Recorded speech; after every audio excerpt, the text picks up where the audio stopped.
Let me tell you the reason why I'm excited. I got a box in the mail. Can you believe it? Check this out.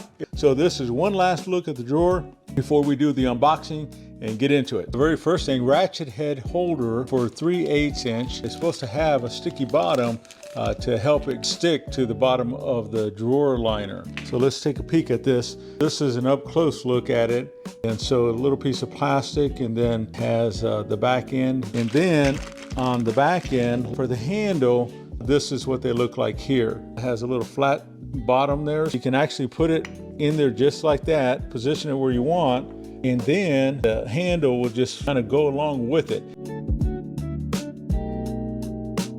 I want to take one of these glue pads, so we're going to put that on there. We can peel up that layer on this side, and I'm going to stick it right there.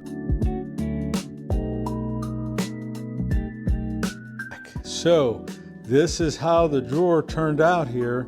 And so when we kind of come up right up towards the front here, we can see the holders that are in place.